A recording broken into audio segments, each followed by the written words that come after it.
नमस्कार साथियों, आप सभी का इस नए एपिसोड में मैं स्वागत करता हूं। आज मैं आपको नाइन्थ हाउस यानी नवे भाव के बारे में कुछ जानकारी दूंगा। तो जैसा कि आप जानते ही हैं कि नवम भाव को, जन्म कुंडली के नवम भाव को भाग्य भाव भी कहते हैं, धर्म भाव भी कहते हैं और इसको पिता का भी भाव कहा जाता है। हालांकि इसमें कुछ विद्वानों में, कुछ ज्योतिषाचार्यों में मतभेद भी हैं। कुछ लोग नवम भाव को पिता का भाव मानते हैं और कुछ लोग दशम भाव को पिता का भाव मानते हैं। तो आप अपने अनुभव के आधार पर उसको मान सकते हैं। आप देखें, अनुभव करें इस बात का कि पिता के भाव का फल कौन सा भाव दे रहा है। कमेंट में भी लिखिएगा अगर आप ये सब देखते हैं तो। स्थिर कारक इस भाव के सूर्य और गुरु हैं। मतलब है कि जब हम इस भाव के फल के बारे में कुछ बातचीत करेंगे तो हम सूर्य की पोजीशन को और गुरु की पोजीशन को भी कंसीडर करेंगे। मतलब उनको भी देखेंगे कि ये दोनों ग्रह कहाँ हैं और किस स्थिति में हैं, नवमेश को छोड़कर। नवमेश को तो देखेंगे जो आपकी जन्म कुंडली में नवे भाव का स्वामी है, जो कि नवमेश कहलाएगा, नाइन्थ हाउस लॉर्ड, तो उसको तो देखेंगे ही देखेंगे। ठीक है, तो चलिए आगे चलते हैं। तो नवम भाव से हम अपने भाग्य को या दुर्भाग्य को, उसको देखेंगे। हमारा भाग्य कैसा होगा, अच्छा होगा कि नहीं होगा, हम भाग्यशाली होंगे, भाग्य हमारा साथ देगा कि नहीं देगा, या दुर्भाग्य हमारा पीछा नहीं छोड़ेगा। तो भाग्यशाली होने में देखिए क्या होता है। भाग्यशाली होते ना लोग, एक ही बार में उन्होंने कोई काम किया और उसी में एक ही बार में उनको सफलता मिल जाती है, तो वो भाग्यशाली होते हैं।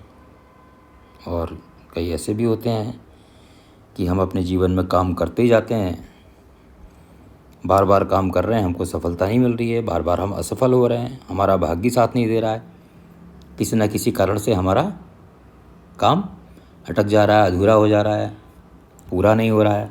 तो ये सब हमारा दुर्भाग्य है। तो ये सब हम नाइन्थ हाउस से देखेंगे। भाई बहनों के पति या पत्नी के साथ संबंध। अब देखिए ये क्या है, थर्ड हाउस है ना। इसमें देखिए ऊपर थर्ड हाउस है, ये वाला जहाँ पर मैंने क्रॉस का निशान मारा है, इसके ठीक सामने का भाव नाइन्थ हाउस है।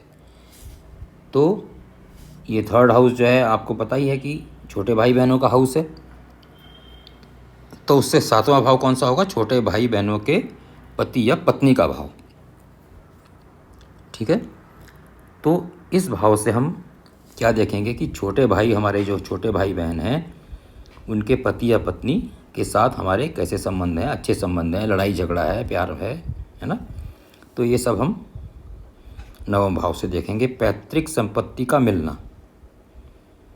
तो हमें जो हमारी पैतृक संपत्ति है, हमारे दादा परदादा या पिता की संपत्ति है, वो हमको आसानी से मिलेगी या झगड़ा होगा या नहीं मिलेगी, ये सब नवम हाउस को भी कंसीडर करेंगे। इसी के साथ फिर नीचे लिखा हुआ है मैंने, पैतृक संपत्ति को लेकर झगड़ा विवाद आदि, जो मैंने ऊपर अभी बता चुका हूँ कि झगड़े वगैरह होंगे या आसानी से मिल जाएगी। तो इसमें हम जब ये भाव को, संपत्ति के बात को हम कंसीडर करेंगे तो 6, 7, 8 और 12th हाउस को भी कंसीडर करेंगे। और परिवार के सदस्यों का जीवन पर प्रभाव। तो हमारे परिवार के जो सदस्य हैं, हमारे पिता हैं, हमारे दादा हैं, परदादा हैं, जो भी, तो या और कुटुंबजन हैं, तो उनका हमारे जीवन पर कोई प्रभाव पड़ रहा है कि नहीं पड़ रहा है, अच्छा पड़ रहा है, बुरा पड़ रहा है, ये सब हम इससे देखेंगे। भाई बहनों के द्वारा जातक की पत्नी। भाई बहनों के द्वारा जातक मैंने इसीलिए लिख दिया है ताकि जो मैंने अभी ऊपर बताया था ना, भाई बहनों के पति पत्नी के साथ संबंध, तो उसी के साथ को रिलेटेड कर लें इसे। भाई बहनों के द्वारा, हमारे जो भाई बहन हैं, तो हमारी, मान लीजिए मैं अपनी कुंडली की बात कर रहा हूँ, तो मेरी पत्नी के साथ दुर्व्यवहार तो नहीं करेंगे, अच्छा व्यवहार रखेंगे कि नहीं रखेंगे। तो इसके साथ हम 2nd, 4th, 7th, 8th और 12th हाउस को भी कंसीडर करेंगे, तब हम कुछ फल कहेंगे। नेक्स्ट चलते हैं आगे कि धर्म, पूजा पाठ आदि के लिए आस्था समर्पण हम कितने धार्मिक होंगे कि नहीं होंगे, पूजा पाठ करेंगे कि नहीं करेंगे, कितनी करेंगे, है ना। समर्पण 5 मिनट करेंगे या 1 घंटा करेंगे, या मन से करेंगे या दिखावे के लिए करेंगे, ये सब 9th हाउस बताएगा। धर्म का अपनी स्वार्थ सिद्धि के लिए इस्तेमाल करना। कई लोग देखिए धर्म का इस्तेमाल करते हैं अपनी स्वार्थ सिद्धि के लिए, ख़ास तौर से राजनेता तो बहुत ही करते हैं, आपने देखा ही होगा। कई राजनेता देखिए अभी हमारे धार्मिक ग्रंथ जो हैं उनके ऊपर टीका टिप्पणी करते रहते हैं, उनको गलत करते रहते हैं, सिर्फ किस लिए कि कुछ वोट मिलेंगे। वोटों की राजनीति, यही वोटों की राजनीति है, यही धर्म का अपनी स्वार्थ सिद्धि के लिए इस्तेमाल करना है। तो ये सब हम 9th हाउस से देखेंगे। धर्म के नाम पर पाखंड करना, लोगों को बेवकूफ़ बनाना।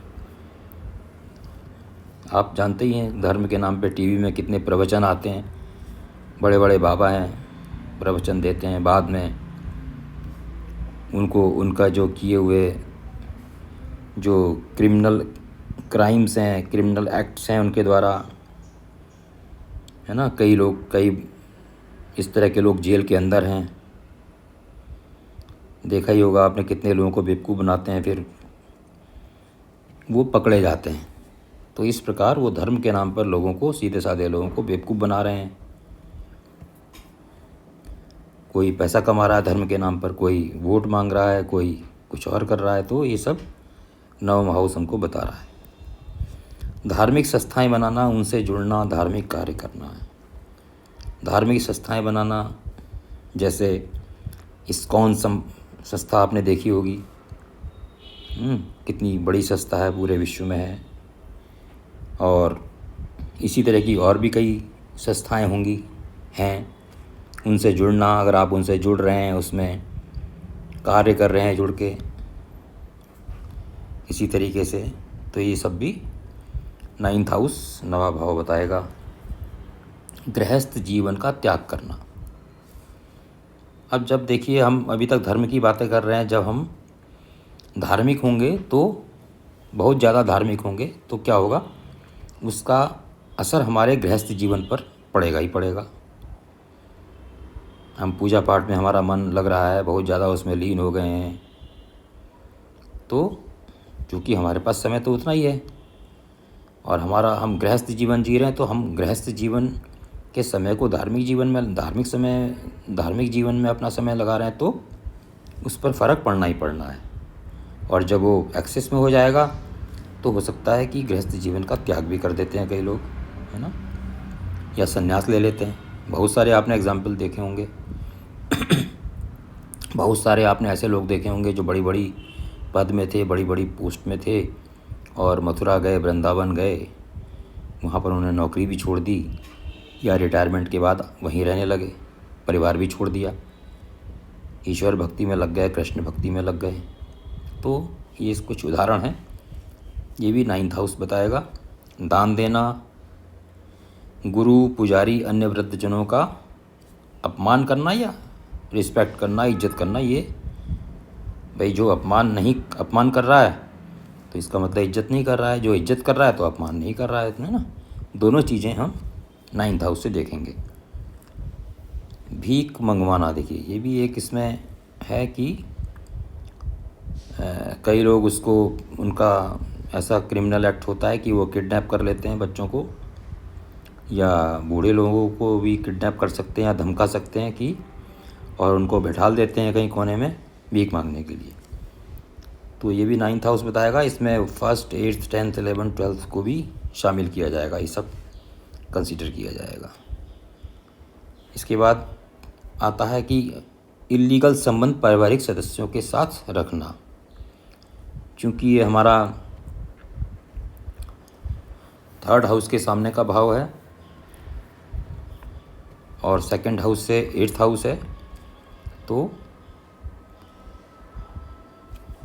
इससे हम कोई इस तरह के अगर संबंध होते हैं पारिवारिक सदस्यों के आपस में बीच में, तो इस भाव से देखेंगे। इंसेस्ट बोलते हैं शायद जिसको, इंसेस्ट रिलेशनशिप। अगले में चलते हैं चिट फंड, किट्टी पार्टी। जो इस तरह के लोग चिट फंड चलाते हैं, किट्टी पार्टी चलाते हैं या कुछ और डिपॉजिट वगैरह कोई इस तरह का कुछ जमा करते हैं, तो इस प्रकार की जो योजनाएं हैं बहुत सारे सोसाइटी में चलती हैं ऐसी, तो वो है उसके लिए 10th 11 और 12 10 11 12 भाव भी हम उसको कंसीडर करेंगे अगर हम इस तरह की चीज़ देख रहे हैं।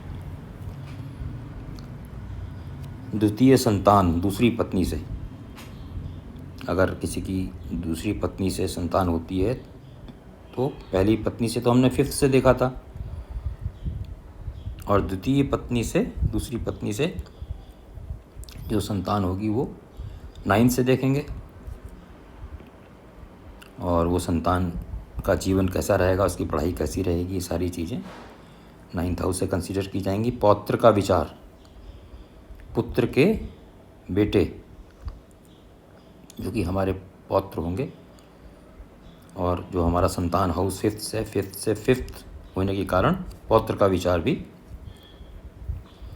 9th हाउस से किया जाएगा। धार्मिक व अन्य संस्थाओं में ऑनरेरी नियुक्ति, कई आपने धार्मिक संस्थाएं देखी होंगी, कई लोग बड़े बड़े लोग होते हैं, उनको कोई धार्मिक संस्थाओं में कोई प्रेसिडेंट है, कोई वाइस प्रेसिडेंट है, कोई सेक्रेटरी है या कोई सदस्य है उसका, तो आपने बहुत सारे लोग देखे होंगे, अपने पास पड़ोस में भी देखे होंगे कि जो इस तरह की धार्मिक संस्थाएं होती हैं उसमें हमको अगर ऐसी कोई नियुक्ति मिलती है तो ये भी हमारे 9th हाउस से ही कंसीडर किया जाएगा। धार्मिक यात्राएं स्वदेश की और विदेश की भी इसी से कवर होंगी। पिता का भाव, पिता का भाव इसमें मैंने ऊपर भी बताया था आपको, लेकिन इसमें मतभेद हैं। दक्षिण भारत में तो पिता का भाव मानते हैं, लेकिन उत्तर भारत में कुछ विद्वान लोग कहते हैं कि हम दशम को मानते हैं। तो इसके बारे में दो मत हैं, आप दोनों को देख लीजिए। आप जब पिता के बारे में कोई कुछ कंसीडर करते हैं तो दोनों भाव को ही कंसीडर कीजिए, 9th को भी 10th को भी, और उसके हिसाब से फिर देख लीजिए कि कौन सा भाव आपको फिट बैठ रहा है ना। वो तो पता चल जाएगा आपको जब आप उसका फल बताएंगे कुछ। तो फल अगर 9th से मिलता है तो 9th को मानिए, 10th से मिलता है तो 10th को मानिए। राज्य कृपा का भाव भी कहते हैं, तो अगर ये भाव अच्छा है तो आपको गवर्नमेंट की तरफ से, राज्य की तरफ से, स्टेट की तरफ से भी आपको फ़ायदा होगा। फ़ायदा होगा मतलब आपकी रिस्पेक्ट होगी, आप किसी भी, आप नौकरी कर रहे हैं तो आप कहाँ नाम होगा, प्रमोशन होगा। और सूर्य चंद्र गुरु विशेष तौर पे, क्योंकि इनको राजकीय ग्रह कहा जाता है ना। सूर्य तो राजा हैं, चंद्र रानी हैं और गुरु उनके मंत्री हैं, इसीलिए इनको राजकीय ग्रह कहा जाता है। तो अगर ये 9th हाउस में बैठे होते हैं तो विशेष कृपा होती है, ठीक है ना। और अगर नीच का ग्रह होता है तो फिर वो उल्टा भी होता है। फिर अगर 9th हाउस में कोई नीच का ग्रह बैठा है तो आपको जो राज्य कृपा का भाव कह रहे थे, तो यहाँ पर राज्य से आपको नुकसान होगा, सरकार से नुकसान होगा आपको, है ना। आपके खिलाफ़ कोई एक्शन भी हो सकता है। तो अगर ये भाव ख़राब होगा, 9th हाउस ख़राब होगा, तो जो मैंने जितने भी आपको ये बताए हैं कार्य बताए हैं, तो उन कार्यों को आप निगेटिव लेंगे। फॉर एग्ज़ाम्पल मान लीजिए चिट फंड और किटी पार्टी बताया है ना, और आपका नवा भाव बहुत ख़राब है, तो आपको क्या होगा, ये चीज़ करने में, चिट फंड चलाना या किटी पार्टी में आपको नुकसान होगा और आप के ऊपर कोई एलिगेशन भी आ सकता है, आप फंस सकते हैं, ठीक है ना।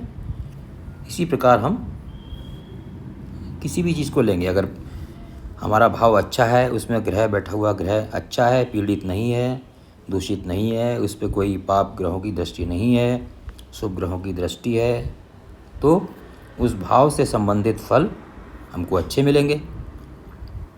और ऐसा ना होने पर उस भाव से संबंधित फल हमारे खराब हो जाएंगे। तो ये फार्मूला तो सभी भावों में लगना है, तो इसका ध्यान रखिएगा। और शेष आप लोग सब्सक्राइब कर रहे हैं, लाइक कर रहे हैं, इसके लिए मैं आपको बहुत आभारी हूँ, बहुत थैंकफुल हूँ आपका। तो अगले एपिसोड में फिर मैं आपको दशम भाव लेकर उपस्थित होऊंगा। तब तक के लिए आप सबको मेरा नमस्कार।